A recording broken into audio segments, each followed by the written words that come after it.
गुरुमूर्तिः पूजामूलं गुरुपदं मन्त्रमूलं गुरुर्वाक्यं मोक्षमूलं गुरुकृपा। आज विश्व औषधि दिवस पर आप लोगों को हार्दिक बधाई देता हूँ और आशा करता हूँ कि यहाँ से निकलने के बाद आप लोग समाज का सेवा करेंगे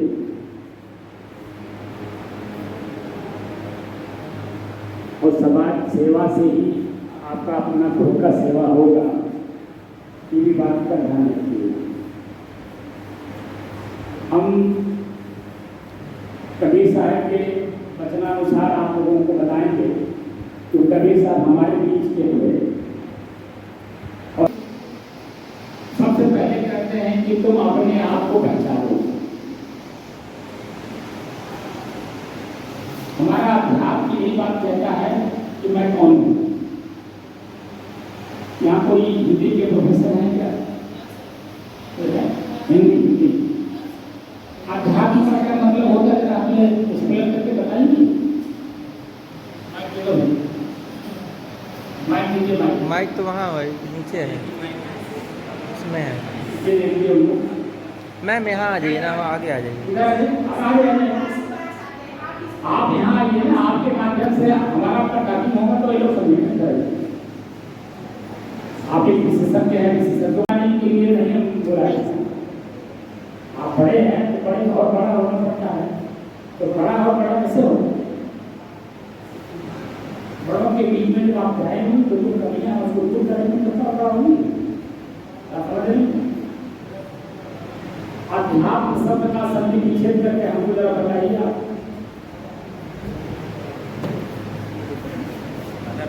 बैठ जाओ बाबा।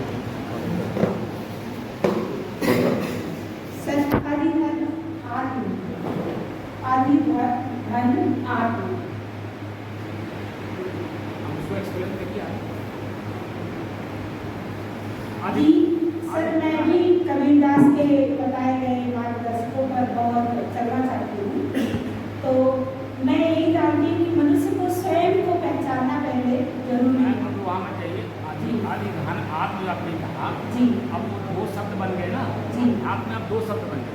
अब दोनों के अलग अलग सर आत्म का अर्थ जितना मैं जानती हूँ स्वयं होता है और आत्म मतलब आधा अभी हम अधूरे हैं। मत बताइए, जो शब्द है उस शब्द को बताइए। शब्द क्या है? आत्म सर हम स्वयं जो है अभी अधूरे हैं, ये हम कैसे पूरे हों ये हम सीखे, यानी स्वयं में हम कैसे परिवर्तन लाएं। आदि शब्द अधूरा है, पूरा शब्द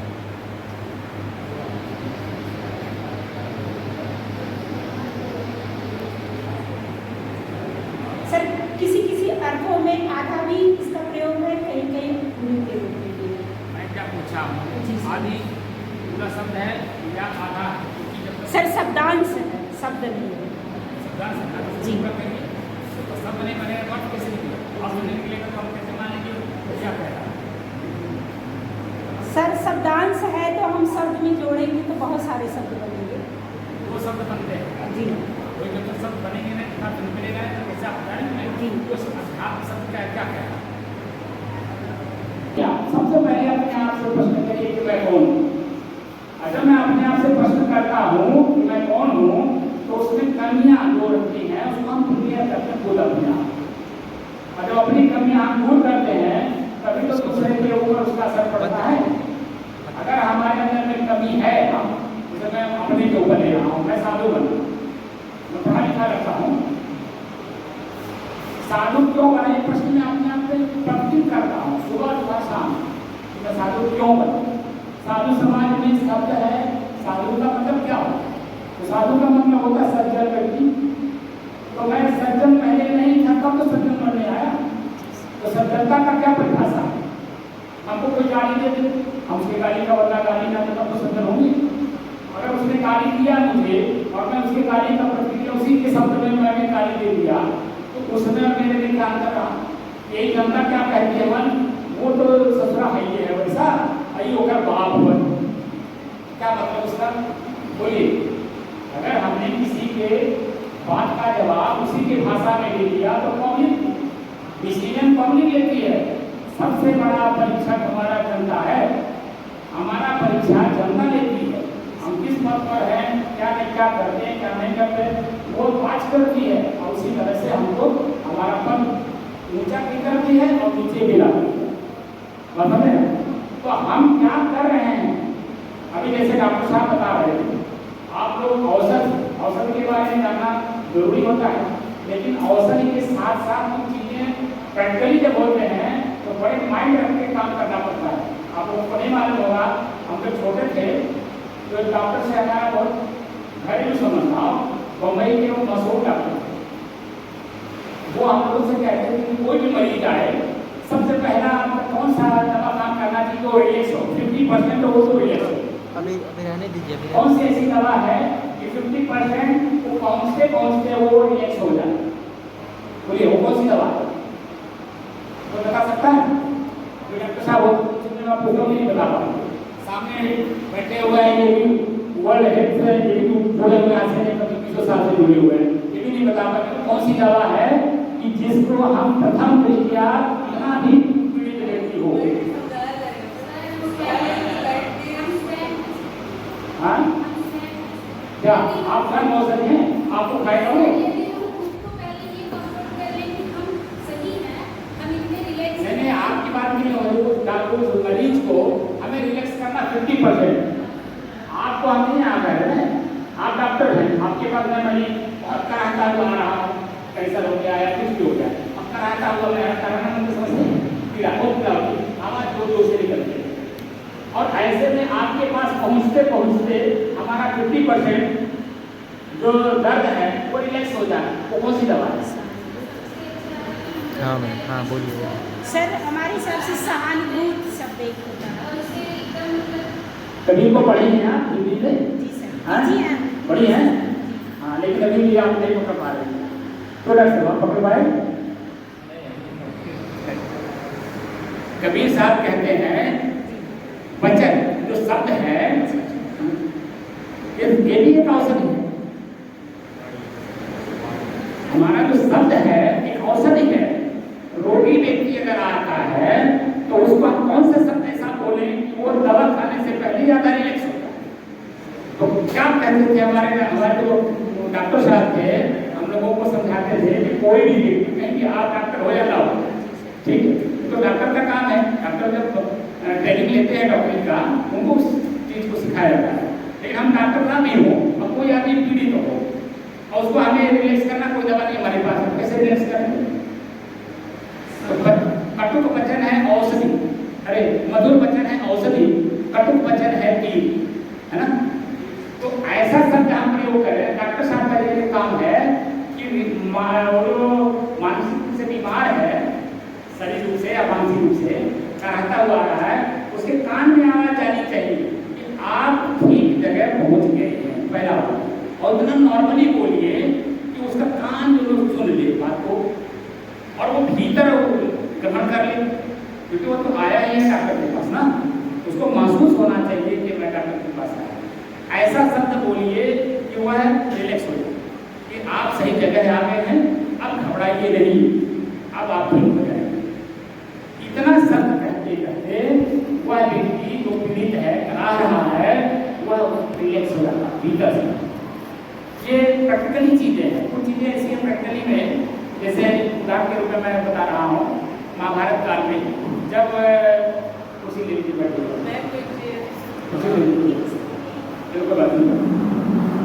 महाभारत काल में एक प्रकरण आया कि ये जो कौरव लोग थे वो पांडवों से बड़ा ईर्ष्या करते थे और लोगों ने प्रचार कर दिए कि ये जो हमारे टीचर हैं आचार्य जी, द्रोणाचार्य जी, ये हम लोगों को दूसरे दृष्टि से पढ़ाते हैं और पांडवों को दूसरे दृष्टि से पढ़ाते हैं। ये ज़्यादा ज्ञान इन्हीं लोगों को देते हैं, हम लोगों को कम देते हैं। तो ये प्रश्न जब उनके पास गया तो उन्होंने कहा कि भाई कोई बात नहीं, मैं तो पढ़ाता हूँ, जैसे टीचर है क्लास में ब्लैक बोर्ड पे सबको एक ही शब्द लिखते हैं और एक ही आवाज़ बोलते हैं, तो पकड़ने वाला बच्चा किस तरह पकड़ता है वो पूरा नहीं परीक्षण होगा। तीर धनुष रखा गया, बकरे का मुंह उधर किया गया, ठीक, बकरे का मुंह उधर है और तीर धनुष चलाना है। और कैसे चलाना है कि उसके मुंह से मुंह से जो तीर है वो जाए और पीछे के रास्ते से निकल जाए और कहीं खरोच ना आए, कहीं खून ना निकले। ये पैटर्न था। अब आप बताइए, मुंह उसका उधर है और तीर मुझे मारना है उसके मुंह से और पीछे से निकले और कहीं खरोच ना आए। अब आप बता दीजिए, सभी लोग पांचों पांडवों के चारों भाई भी और प्लस 100 कौरव, 104 लोगों ने धनुष उठाया और फिर रख दिया। अब बताइए, और अर्जुन धनुष उठाया और प्रत्यंचा चढ़ा दिया, तीर को जब बिल्कुल खींचा जोर से। अब सब लोग हंस रहे हैं, ये क्या करेगा, मुंह तो उधर है, मारेगा क्या, पीछे से मारेगा क्या, आगे से मारेगा, दाएं से मारेगा, बाएं से मारेगा। अब सभी लोग जो है आश्चर्यचकित, और यहाँ तक कि द्रोणाचार्य भी खुद आश्चर्यचकित हो गए कि ये प्रत्यंचा चढ़ा रहा है वो करेगा क्या। तो उन्होंने क्या किया, प्रत्यंचा खूब जब चढ़ा लिया, अब जो जान किया कि हमारा जो तीर है उसके मुंह से लग करके और पीछे से निकल जाएगा, इतना उसको विचार करना पड़ता है। तो उन्होंने एक शब्द का प्रयोग किया, क्या आप लोगों को मालूम है कौन सा शब्द का प्रयोग किया? अभी देहाती आदमी होते तो बता देते, लेकिन आप लोग तो देहात में होते हुए भी देहाती नहीं, वही समस्या है। देहात में होते हुए भी आप लोग अपने को देहाती नहीं मानते हो। मैं तो बम्बई में पढ़ा लिखा हूँ, 20 साल में बम्बई में रहा और यहाँ कम से कम 35 साल मुझे यहाँ आप ऐसी यूपी में रहकर घूम करके आप लोगों के बीच में मैं बोल रहा हूँ, क्योंकि मैं हिंदी जानता भी नहीं था, लेकिन आपकी भाषा में बोल रहा हूँ, देहाती भाषा में, ताकि आप लोग पढ़िए। क्योंकि विद्वान वह है सामने वाला किस शब्द को समझता है, अगर उसको उसके शब्द में समझा दीजिए वो अपने काम को चेंज कर दे, तब ना आदमी होता है। आप अंग्रेजी में बोलते जाइए, उर्दू में बोलते जाइए, संस्कृत में बोलते जाइए, मलयालम बोल लीजिए, मराठी बोल लीजिए, गुजराती बोल लीजिए, उसका क्या मतलब, आप क्या कान पकड़ेगा। हम मराठी बोले, मुंबई में है तो मुंबई मराठी बहुत बोलते हैं लोग, अगर हम मराठी बोले तो हम पकड़ पाएंगे, नहीं पकड़ पाएंगे।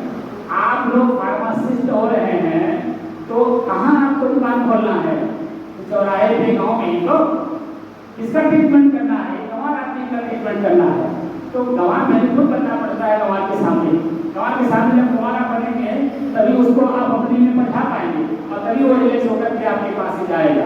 लेकिन जब आप अलग बने हो, अलग बना रहे तो क्या हो। आजकल जो मरीज है वो हमको बताते हैं, कहते हैं गुरुजी आजकल के डॉक्टर नहीं रह गए, पहले भगवान हम लोग मानते थे, अब हैवान हो गए। अब बताइए आप हैवान हैं, हैवानियत के लिए आप लोग ये शिक्षा ग्रहण कर रहे हैं कि वो एक गरीब आदमी हमको बता रहा है कि डॉक्टर आजकल के डॉक्टर हैवान हो गए। अब आप बताइए क्यों, बड़ी जरूरत है। हम खुद अपने आप में प्रिपेयर नहीं है, हम अपने आप को खुद प्रश्न अपने आप से नहीं करते कि मैं डॉक्टर हूँ, मैं विशेषज्ञ हूँ, मुझे अपनी जगह पे स्थिर रहना चाहिए। चर्चा तो सामने वाला हो लेकिन हम अपनी जगह पे स्थिर हो, तब तो हम डॉक्टर हैं। समाज का सेवा करते समय जिसकी सेवा करते हो ना वही आपका प्रचार करता है। आपको पता है, आपको अलग से जो बोर्ड लगा करके आप एडवर्टाइज कर रहे हैं उसका कोई मतलब नहीं है। एक आदमी को उसकी भाषा में उसके रोग को खत्म करा करके आप भेजिए और देखिए साल भर नहीं बीतेगा उससे सैकड़ों लोगों को आपके पास भेजेगा। ये प्रचारक खुद रोगी है आपका, लेकिन जब आप पहले रोगी खुद पहले बनिए, रोगी की तरह रोगी बनिए, तब देखिए आप रोगी को ट्रीटमेंट कर पाएंगे। तो वचन जो मीठी वाणी है ना उसमें औषधि होनी चाहिए। शब्द ऐसा बोलिए, शब्द बोलते समय, सुनते समय, करते समय, प्रयोग करते समय हमको इस बात का ध्यान रखना चाहिए कि मैं कौन से शब्द का प्रयोग कर रहा हूँ और किसके सामने कर रहा हूँ। तो एक औषधि है शरीर को चलाने के लिए। हमारे शरीर में कितने सारे नाम को मालूम है? जो हम लोग जो शरीर लेके घूम रहे हैं इस शरीर में कितने सारे नाम को पता है? हमारे इसी शरीर में 3 शरीर है, पता है? एक सूर्य दिख रहा है, आगे जब आप लोग जो डॉक्टर लोग हैं जब आगे डॉक्टर की पढ़ाई करते हैं तो उनको चीरफाड़ करने के लिए डेड बॉडी रखी जाती है। तो डेड बॉडी में कौन से नस कहाँ पे है, मांस कौन कहाँ पर है, किस तरह की है, वो सब पढ़ाया जाता है। बॉडी को चलाने वाला ड्राइवर उसी में था। तो डेड बॉडी को जैसे हमको डेड बॉडी को देखना है, हमारे शरीर को कोई चीज फाड़ नहीं कर सकता क्योंकि मैं इसी में हूँ। तो हमारे शरीर में 3 शरीर, एक स्थूल शरीर, एक सूक्ष्म शरीर, एक कारण शरीर, समझ? तो हम किसको ठीक कर रहे हैं? बोलिए, हम किसको ठीक करने के लिए औषधि के बारे में जानकारी प्राप्त करने के लिए स्कूल कॉलेज जा रहे हैं?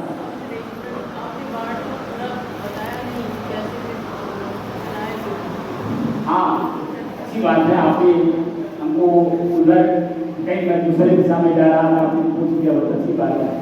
उन्होंने एक शब्द का प्रयोग किया, मैंने कहा कि आप गाँव में होते हो भी गाँव में नहीं रहते हो, क्योंकि आप बाहर का शब्द लेकर के चल रहे हो। जैसे जब वो पतंजलि चढ़ा दिया अर्जुन ने, तो एक एकाग्र मन से उसी की मुंह की तरफ देख रहा, लेकिन मुंह तो जाता है, तो मुंह को कैसे वो अपनी तरफ करें, एक शब्द का प्रयोग उसने किया, अर्ध शब्द का जैसे प्रयोग किया, क्योंकि उसको भाषा को समझता है। जो बकरा है वो अर्ध की भाषा समझता है कि अर्ध का क्या मतलब होता है, और जैसे उसने अर्ध शब्द का प्रयोग किया, जैसे उसने फट से मुंह इधर घुमाया, और जैसे मुंह घुमाया उसका मुंह जब खुला हुआ था। क्योंकि कभी भी आप लोग पढ़िए, हम लोग पढ़ते नहीं ना, किसी को ऐसा हाई देख करके अनदेखा कर लेते, उसको देखिए, जैसे ही वो अर्ध शब्द सुना वैसे मुंह आया और मुंह पीछे किया, क्योंकि आवाज किधर से आ रही है, आवाज किधर से आ रही है, ऐसे ही मुंह को मोड़ा, और ये तो अपना पतंजलि का भाई ही था, टक से मारा और तुरंत उसके पीछे निकल गया। तो शब्द, हम जो शब्द बोलते हैं उस शब्द में हम खुद कंफर्म नहीं रहते हम क्या बोल रहे हैं, और किस समय में कौन सा शब्द का प्रयोग करना है। क्योंकि मेरा जो मैं कह रहा था ना, हमारे शरीर में 3 शरीर है, हम इस शरीर को ठीक करने में लगे हुए, जो कि इसको तो हम किसी भी तरह से ठीक कर लेंगे, लेकिन इसका जो सूक्ष्म शरीर है उसको बिना ठीक किए ठीक नहीं हो सकता। जैसे ब्लड प्रेशर, अभी आपने डॉक्टर साहब ने बताया ब्लड प्रेशर नापेंगे, कैसे नापेंगे? तो नापते समय जो आप मरीज आके बैठा, तुरंत आप लगा दिए ब्लड प्रेशर नापने के लिए या ब्लड टेस्ट करने के लिए तुरंत आप, तो उन्होंने क्या कहा कि पहले उसको रोकिए 10 से 15 मिनट बैठे रिलैक्स हो, क्योंकि पता नहीं कैसे आया, दौड़ के आया है, चल के आया है, वॉकिंग करके आया है, किस तरह से आया है, आप उसी तरह से यूज करेंगे। तो तत्काल को मशीन है, मशीन किसने बनाई? मशीन तो अपने आप से बन के आया नहीं, लेकिन आपके शरीर को टेस्ट करने के लिए आया, हमें आपने बनाया है। उसमें मानसिकता करी हुई, आपको पता हो तो पॉइंट पॉइंटेड है, तो किसने उसमें पॉइंट करते हमें आपको रखे पानी आवाज सुनाई दे रहा हूँ, मुझे आज सामने आओ, सामने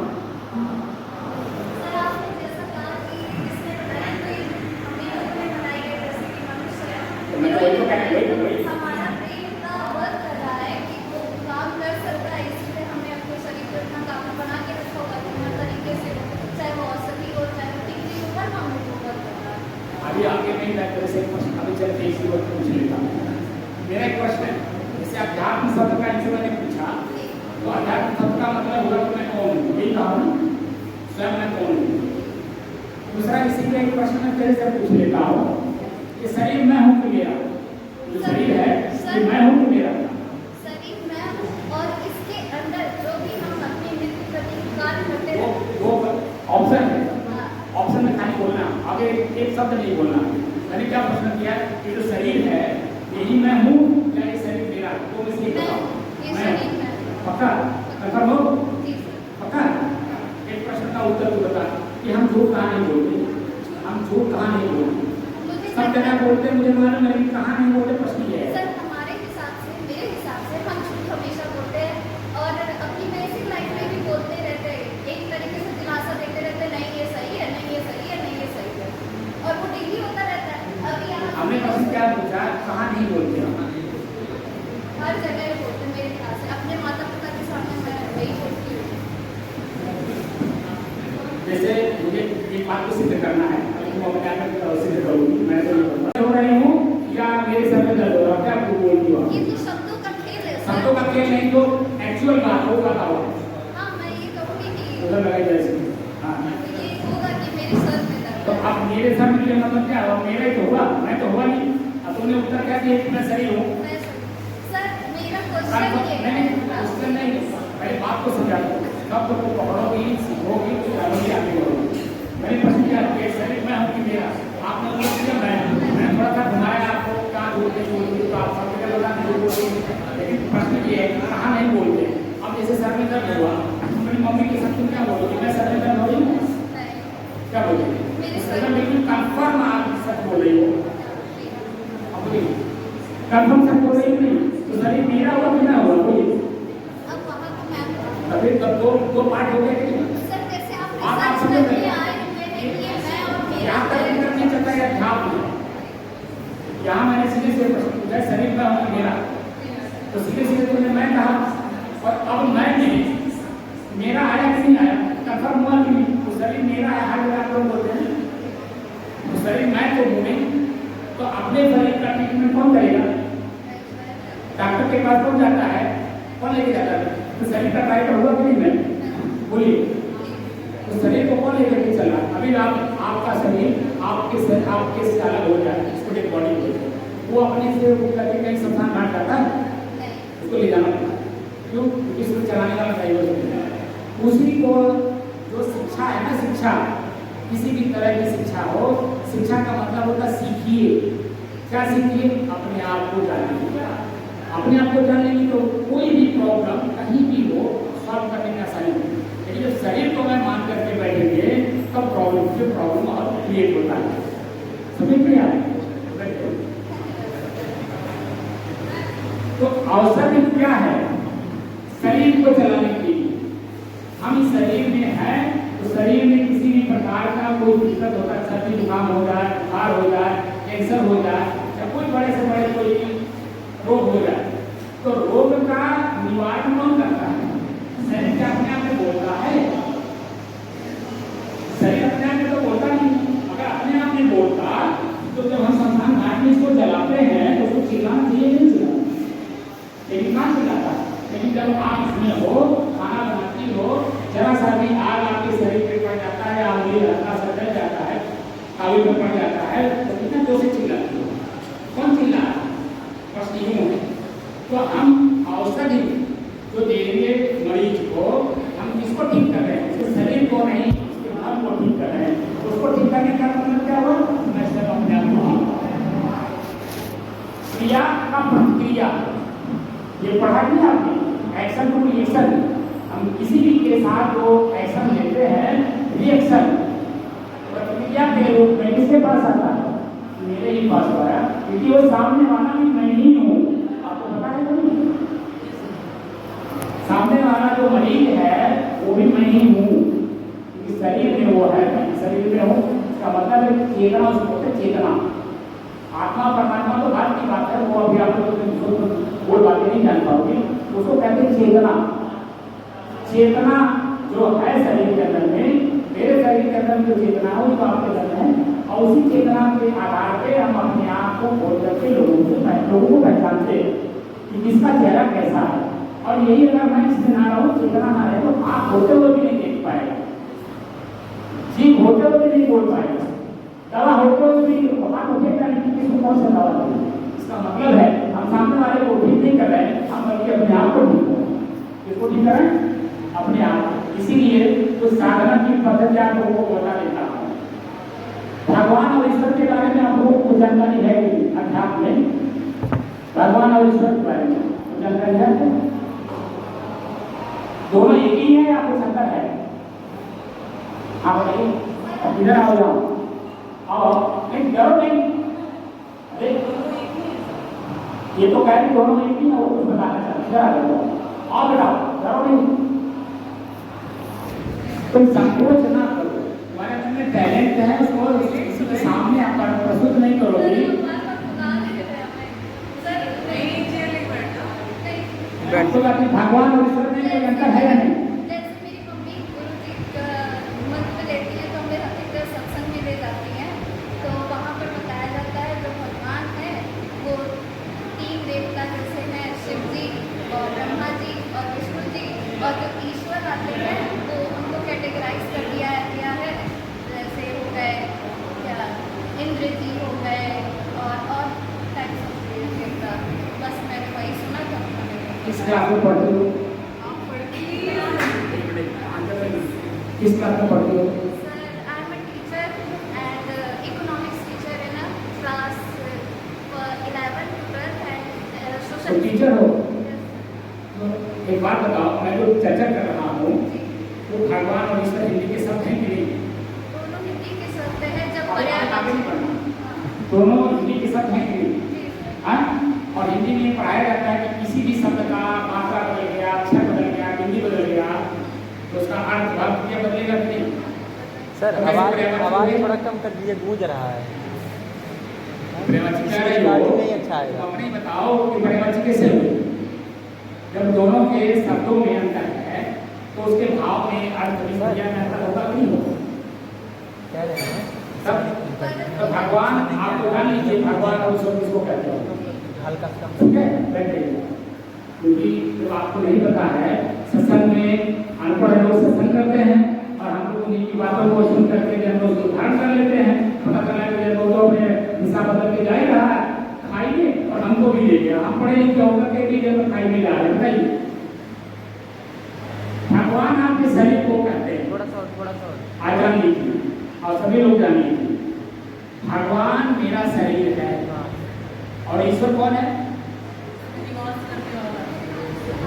ईश्वर कौन है? वो तो शरीर आपका होगा ना, भगवान। अभी तो मैंने आपकी बात कर रही थी, ईश्वर की बात करी। ईश्वर कौन है? शरीर में वो भी जानना हमें है कौन है? तो ईश्वर भगवान में हमारे अंदर शरीर हो गया ना, भगवान ने बताया हाँ। शरीर हो गया, ये जो उसके अंदर विद्यमान है इसके उसकी इस्तेमाल चर्चा ही नहीं हो रही, ईश्वर की चर्चा हो रही है। सर आप कंफ्यूजन में हम हम लोग डाल कंफ्यूजन रहे जान के कर हैं। रहे हैं हाँ? क्योंकि कंफ्यूज आप लोग हैं, मैं नहीं हूँ। नहीं सर मैं नहीं हूँ, अभी बताऊंगा तो उसमें आप समझ जाओगे मैं मैं कंफ्यूज हूँ। अपनी आत्मा को ही परमात्मा मैं मानता आत्मा परमात्मा की चर्चा ही केवल शब्द की बात कर रहा हूँ। भगवान और ईश्वर एक दूसरे के शब्द है कि नहीं? हूँ। दोनों शरीर में ही है, दोनों को हमें जानना है। लेकिन यहाँ पे जितने लोग बैठे हुए हैं, आपको छोड़ करके लोग आराधना करते हैं तो हे भगवान हे ईश्वर ऐसे ही करते हैं। हाँ ठीक है, वो आपको भी अब किसी से उनको निकाल हो लेते सकता है हैं। कि उस नॉलेज से वो दूर है, ऐसे उनको जानकारी नहीं है। लेकिन मैंने तो जो जाना है आज तक, मैं 30 ईयर्स की हो चुकी हूँ, आज तक मुझे यही पता है कि भगवान और ईश्वर एक ही है। एक ही है, हाँ, और एक ही हम आराधना करते हैं। लेकिन आज आप जान लीजिए, क्योंकि मैं इसलिए स्पष्ट कह रही हूँ, मैंने बोल करके आप लोगों के लिए आया है। जो हम लोग बातें जानते हैं बिल्कुल विपरीत दिशा जानते हैं। शरीर तो हमारा हो गया भगवान, मेरा श्वास जो है मेरा ईश्वर है, आपको पता है? क्योंकि मैं और मेरे को जो जोड़ता है वो मेरा श्वास है। भोजन बिना महीना भी रह लेंगे, पानी बिना आप महीना भी रह लेंगे, बोलिए पानी बिना नहीं रह सकते। रह लेंगे। नहीं रह सकते। बहुत लोग ऐसे हम आपको नहीं बात हो रहा है, आप नया अलग बात है, सर, हम आपको बहुत ये ऐसे बात मैं नहीं कर बहुत सकती। ऐसे एग्जाम्पल आपको मैं दे सकता यहाँ पे हूँ। जितने लोग एक महीना बिना पानी नहीं रह पाएंगे। चलिए कुछ तो रह पाएंगे, हाँ? कुछ तो रह लेंगे, बस एक दिन, 2 दिन, 4 दिन, 2-3 दिन इससे 3 दिन ज़्यादा। रह लेंगे, नहीं रह हाँ। लेंगे। लेकिन नाक आपकी बंद कर दी जाए, नाक आपकी बंद कर दी जाए, हाँ। अब मुंह पे ज्यादा लगा दिया जाए, पट्टी लगा दी जाए, अब ना मुंह से निकालिए ना नाक से, तो कितनी देर आप फैल पाएंगे? फिर मेरा कहने का तात्पर्य था कि पानी बिना हम कुछ देर रह लेते, भोजन के बिना भी कुछ देर रह लेंगे, लेकिन श्वास के बिना हम रह पाएंगे। इम्पोर्टेंट मेरा श्वास ही है और इसी श्वास को ईश्वर कहा से आप लोगों को मैं विशेषण बता देता हूँ। श्वास में की विशेषण लगाया गया, अपने श्वास को पढ़ने की बात कही जाती है। ईश्वर जो है ऋग्वेद काल से चला हुआ है। ईश्वर भगवान जड़ चेतन प्रकृति पुरुष ये ऋग्वेद काल से चला हुआ है। ऋग्वेद कहता है कि विद्ये ज्ञानान न मुक्ति, जो तुम मुक्ति खोज रहे हो उस मुक्ति को जानने के लिए पहले रित को जानो। तो रित क्या है? रित प्रकृति को कहते हैं। भगवान प्रकृति है, हमारा शरीर क्या है? प्रकृति है। भगवान हमारा प्रकृति जो शरीर है ये प्रकृति है। कैसे है? 5 अक्षर है भगवान शब्द में, 5 शब्दों में से एक अक्षर निकाल के जोड़ के भगवान शब्द बना। कहाँ से आया? आ भूमि, गा गगन, हाँ सर। गा वायु, आग और नीर। यही है, क्या रिकॉर्डिंग कर रहे हैं? पंच प्रकृति को भगवान कहते हैं, जो हमारा आपका शरीर है जो प्रकृति है। पर वो विपरीत कह रहा कि रीते ज्ञानान्न मुक्ति बिना पेड़ पौधे भी तो प्रकृति ही है। पेड़ पौधे भी तो प्रकृति ही है। सब कुछ इसमें आ गया भाई। उसमें पिंड से लेके ब्रह्मांड तक जो कुछ भी हम आँख से देखते हैं सब प्रकृति है। यहाँ तक कि हमारी आँख भी प्रकृति है। यहाँ तक कि आँख जो साधन बनाया हुआ है उसको कहते हैं मन। वो मन भी हमारा प्रकृति है। इसलिए हम उसके बारे में जनता से भी नहीं बता सकता हूँ कि हमारा मन भी प्रकृति है। मतलब प्रकृति है लेकिन चंचलता तो बहुत ज़्यादा है। मैं क्या कह रहा हूँ, चंचल किसने बनाया? हाँ बनाया किसने? लेकिन मन चंचल क्यों है? सर हम आराधना किसकी करते हैं? आराधना किसकी करते हम बिल्कुल विपरीत दिशा में माँ करते है, हैं। विष्णु जी है, दुर्गा जी है, ये सब जो देवी देवता है इनको एक लेके बात बताइए, आप पूरी टीचर हैं, नर्सरी क्लास में पहले दिन जो बच्चा आता है उसको हिंदी की परिभाषा सिखाएंगे पढ़ाएंगे, बोलिए क्या वो कर पाएगा? आता है, रोते आता है। तब पहले आएगा रोएगा, ना कुछ बोलेगा, ना उस दिन खाएगा, ना लिखेगा, बस उसको गोद में लेके चुप कराना होता है। चुप हाँ, हो चल जाओ, रहा है। ये ले लो, ये नहीं लेगा, चलें? फेंकेगा। यही उसकी प्रक्रिया है। तब अच्छा ये कैमरा किसको देते हैं? उनको देते हैं, चैनल से दे देते हैं। जो ये वाला बच्चा है ठीक है।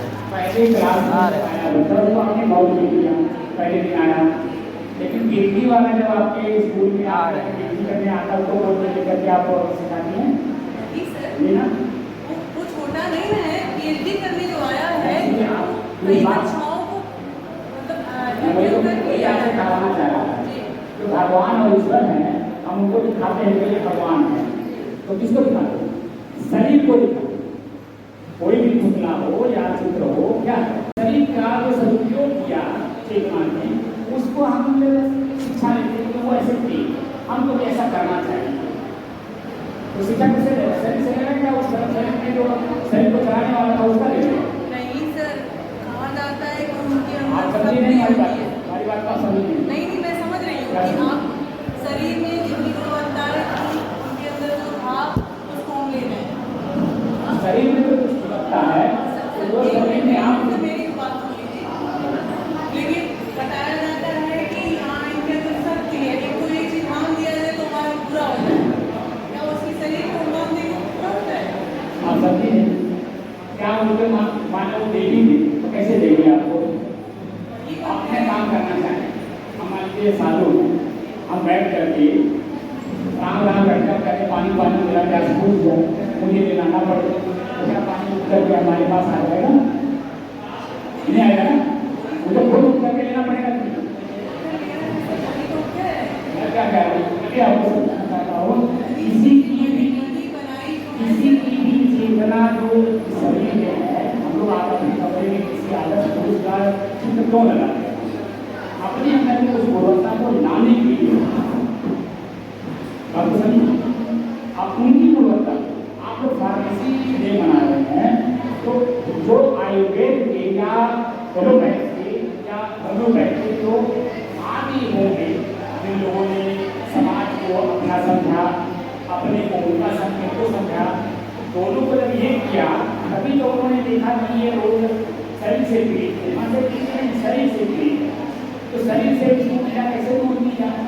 तो अपने अपने क्षेत्र में उन लोगों ने काम किया, अपने भी पूरा मनोयोग से किया और साथ में रखने वाले को भी मनोयोग से काम कराया। हमको उनको याद कर रहा था कि हम भी उसी तरह से बने। तो वो तो बेचारे आज के 1000 वर्ष 500 वर्ष पहले हो चुके हैं, 100 साल पहले हो चुके हैं। आज हमें बनना है, देखकर पढ़ना पड़ेगा तो उस समय का जो उनका सोच था क्या वो सोच आज रह जाएगा? आज हम केमिकल खा रहे हैं, आज हम किसी भी चीज़ में केमिकल दुनिया तो पहले नेचुरल चीज़ें खाते थे और आज हम केमिकल खा रहे हैं, दोनों खाते हैं बोलिए।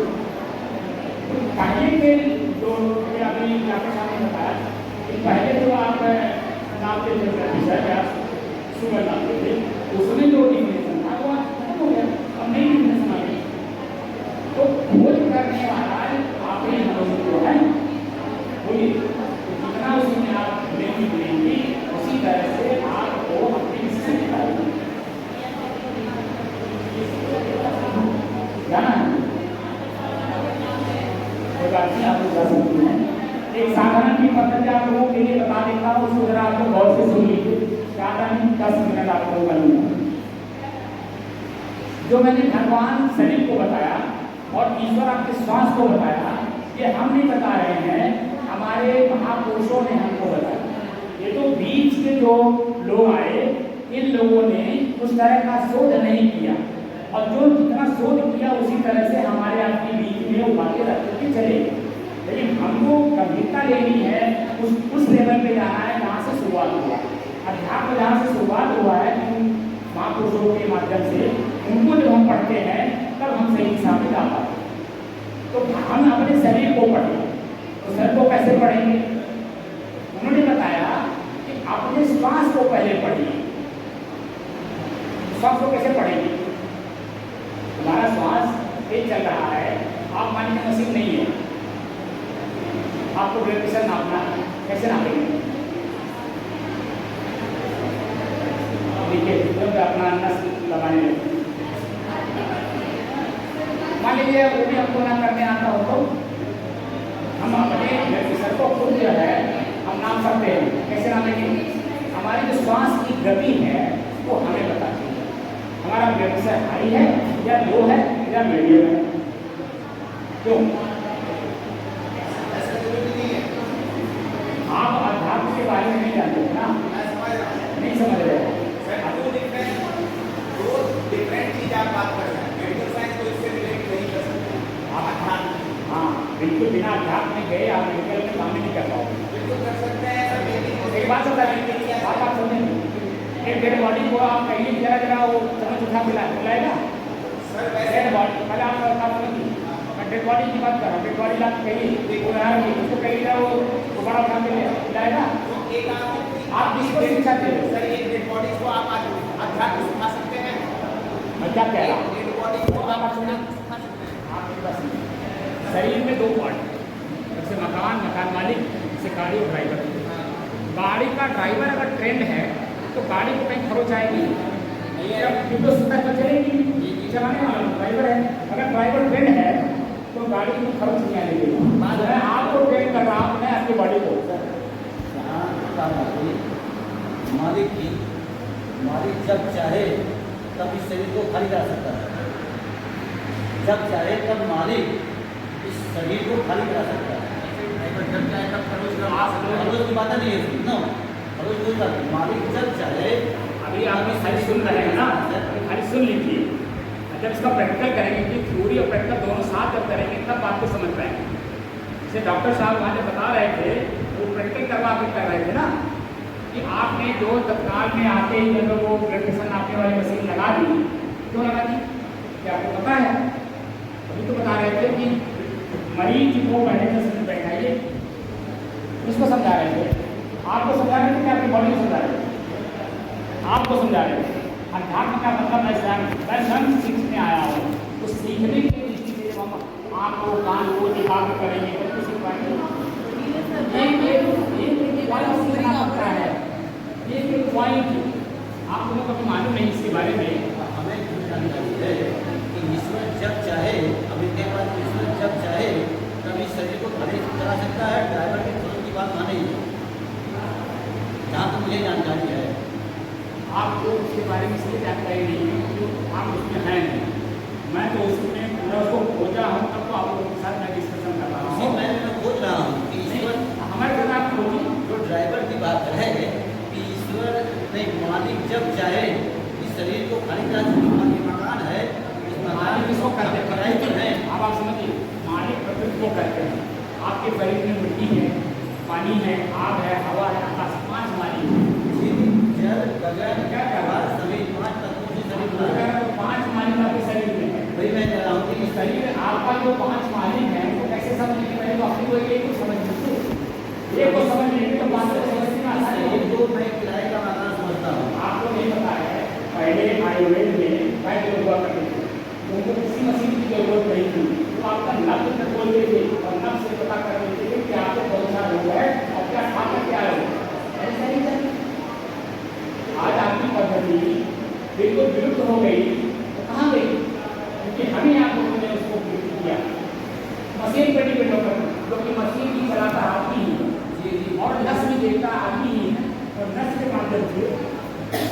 शरीर में कौन सा तत्व किस में काम कर रहा है, इनसे आप देखिए आप पुराने आदमी हैं। सर वो डॉक्यूमेंट जमा हुआ है, पता चल जाएगा काजल कहीं से भरा गया था ना, हाँ प्रिंसिपल साहब के साथ जो है ये डॉक्यूमेंट दिए हैं। ऐसे क्या अभी तो हमारा फिजिकल ऑफिस खोलिएगा तो हम कर देंगे। तीन चीजों को पढ़ा जाता था और मन को देश दीपक को बुला दें तब तक इसके शरीर को पढ़ रहे थे। शरीर बताता था कौन सा तत्व किस लेवल पे काम कर रहा है, किस लेवल पे काम कर रहा खाली हो गया है, उस लेवल पे जा करके हमारे बैठ लोग दवा देंगे। ये रिकॉर्डिंग में करेगा तब तक हम नीचे से आ रहे हैं। बोलिए और हम अपनी मदद को कहाँ लेके गए, क्योंकि हमारा मन चंचल हो गया तो हरकत हो गया, इस नाते अंतर्मुख है। अध्यात्म में बिना है, बिना अपने आप को पढ़े यही चीज जो आप पढ़ाए जा रहा है यही नहीं पढ़ रहा कि आपके तस्वीर को देख रहे हैं आप लोगों ने रिकॉर्डिंग करना था, हम आ रहे हैं नीचे से। अमित सर बुला रहे हैं, जाते हैं क्या करके बुला रहे हैं।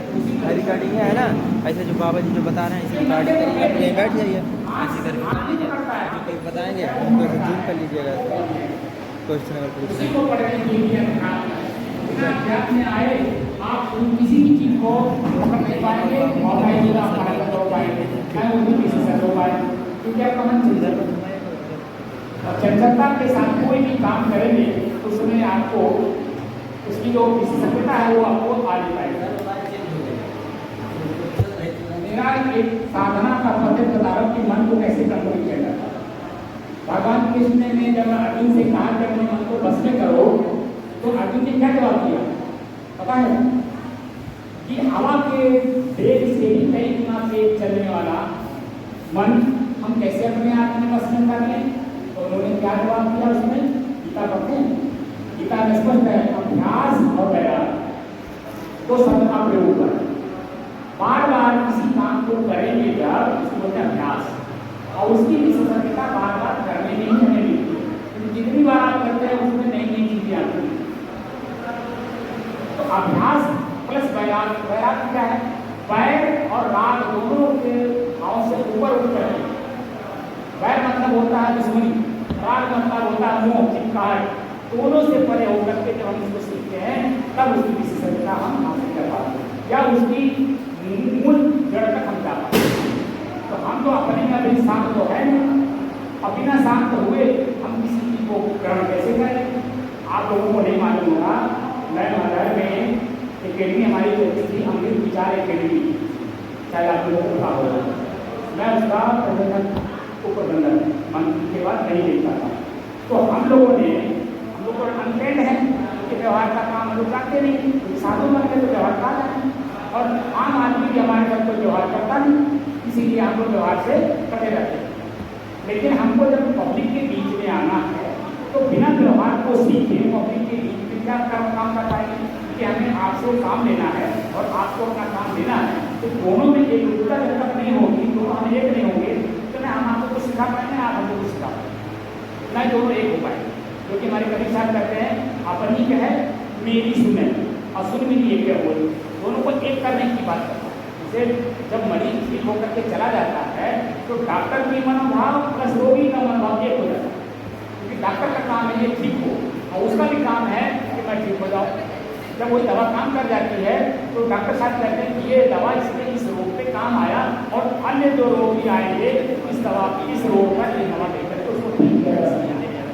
वो अपने में कन्फर्म, वो अपने में कन्फर्म और दोनों की मनोभाव एक हो गया, वो अपना दूसरे काम करा दोबारा बार बार क्या करते पढ़ नहीं आता, दोनों की मानसिकता एक हो जाती।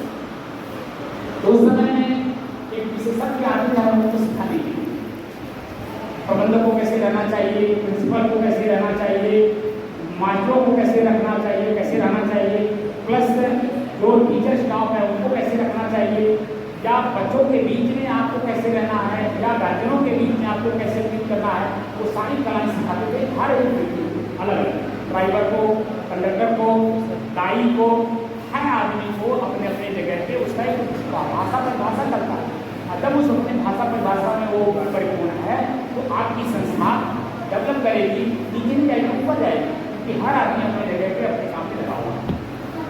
तो हमने वहाँ से सीखा, हम प्रबंधक थे तो हमको बताया जाता था कि आपको स्कूल खोलने से पहले आना है, पाला स्वयं खोलना है, आप आकर के बैठना है। बात ये करना है कि पहले कौन आ रहा है, दूसरे नंबर पे प्रिंसिपल को आना चाहिए और प्रिंसिपल गेट पे खड़े होकर के मास्टरों को सिर्फ देखें कि मास्टर टेंशन में तो नहीं है। घर का टेंशन हम लोग स्कूल में लेके आते हैं तो बच्चों के ऊपर उसको उतारते हैं, घर का टेंशन बच्चों के ऊपर, तो जो प्रिपेयर नहीं है भाषा में भाषा पढ़ाते समय बोलते समय वो उल्ट हो जाता है, पता चला बच्चे को मार दिया, किसी का कान बहरा हो गया, किसी का हाथ टूट गया, किसी का कुछ हो गया। तो ऐसा काम नहीं करना, आपको खेल खेल में पढ़ाना है। प्रसन्न मुद्रा में बच्चे को उस चीज को पकड़वाना है तो कैसे पकड़ाएंगे? इसीलिए हमको बताया जाता था, हम बोलते थे तो हमको बताया जाता था कि आप पहले आइए दूसरे नंबर पर प्रिंसिपल आए, तो आप प्रिंसिपल को पढ़िए उनकी मानसिकता कैसे, और प्रिंसिपल को बताया जाता था कि आप अपने स्टाफ को पढ़िए, क्योंकि आपको क्लास लेना है हमको, तो क्लास में वो जब जाएंगे तो प्रिपेयर है अपने आप में या नहीं, पसंद है या नहीं, किस तरह से वो अपने आप में है। अगर वो घर का विदा लेकर के मानसिक तनाव में आए हैं तो उनको आप खाली आप सिग्नेचर कराएंगे उनसे, बाकी कोई काम नहीं देंगे, बाकी वो टीचर रूम में जाकर के बैठ के या तो टीवी देखें या तो मैगजीन पढ़ें या तो अपने विषय का कोई किताब पढ़ें, उनको क्लास नहीं देना है। शॉर्ट कर दे बाबा, समझ रहे हैं? तो इसीलिए हर व्यक्ति को अपने जगह पर अगर हम स्थिर हैं, आप लोग जो काम आज कर रहे हैं कि समाज में एक जिम्मेदारी, आप एक जिम्मेदार पर्सन है, बच्चे अनट्रेंड हैं, आपका कर्तव्य बनता है कि बच्चा हमारा पकड़ा नहीं, कोई आपके बच्चे का परीक्षण करे या ना करे, आप खुद करते रहिए, बच्चा हमारा पकड़ा नहीं। एक बार नहीं, उसी बात को 4 बार बताइए, क्योंकि हम लोग छल्ला जाते हैं, 1 बार बताने के बाद बच्चा इसलिए डरता है कि अभी पूछो ना तब छल्ला जाएंगे, गुस्सा करेंगे, मारने दौड़ेंगे, कुछ सबको नहीं। आपको पानी की तरह रहना होगा, टीचरों को बच्चों के सामने पानी की तरह रहना होगा कि वो कभी भी गिलास में पिए या लोटा में पिए, किसी चीज में पिए तो पिए, ताकि वो जाने, यानी अपनी बात को अपने टीचर से सहज भाव में कभी भी बोल करके समझ लें। लेकिन वो बच्चे डरते हैं, इसीलिए पकड़ नहीं पाते। ऐसी नाते वो परीक्षाओं में हम लोग देखते हैं कि उनको नकल करने की जरूरत पड़ती है। अरे आप बच्चों को नकल करना नहीं सिखाइए, बल्कि असल में लाइए, 1 बार नहीं 4 बार, 4 बार नहीं 8 बार, उनको बता करके उससे खुद करवाइए, प्रैक्टिकल कराइए। देखिए आपका बच्चा जब पूरे विश्व में कहीं भी उस काम के लायक हो जाएगा, कहीं भी रहेगा, आपका नाम रोशन करेगा, क्योंकि वो ट्रेंड है, आपने उसको ट्रेनिंग दी है। सर मैं भी एक साधु हूँ, मैं भी साधु की ट्रेनिंग लिया 12 साल का। हमारे यहाँ प्रथा है, कोई भी साधु अगर बनता है गुरु के सानिध्य में 12 साल तक ट्रेनिंग लेनी होती है। झाड़ू लगाने से लेकर के ध्यान साधना करें, सारी विधियाँ धीरे धीरे सीखी जाती है, धीरे धीरे सिखाया जाता है, ताकि वो अपने आप में गंभीर हो। क्योंकि समाज का सबसे बड़ा अगर कोई पथ प्रदर्शक है या जिम्मेदार है वो है संत। और संत अगर अपने संत के पद पे ना हो तो फिर दिशा कहाँ जाएगा, समाज की दिशा कैसे बदलेगी? क्योंकि आप लोगों को नहीं मालूम है, जगत गुरु ब्राह्मण, लेकिन ब्राह्मण गुरु जो कौन है सर, आपको मालूम नहीं?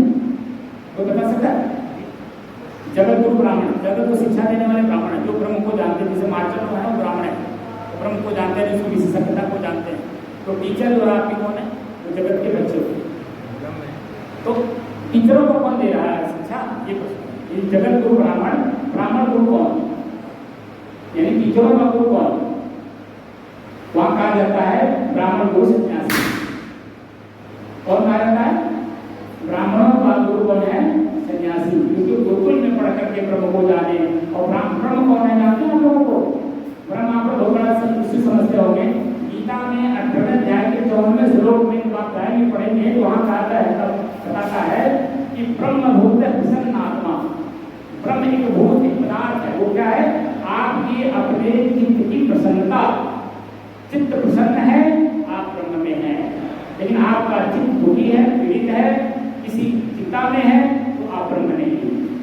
तो जो प्रसन्न मुद्रा में हो, तो टीचर को हमेशा प्रसन्न मुद्रा में रहना चाहिए, क्योंकि बच्चे अनट्रेंड है, हमको सिखाना है, तो हम हमेशा मुस्कुराते रहें ताकि बच्चा अपनी बात हमसे कर सके।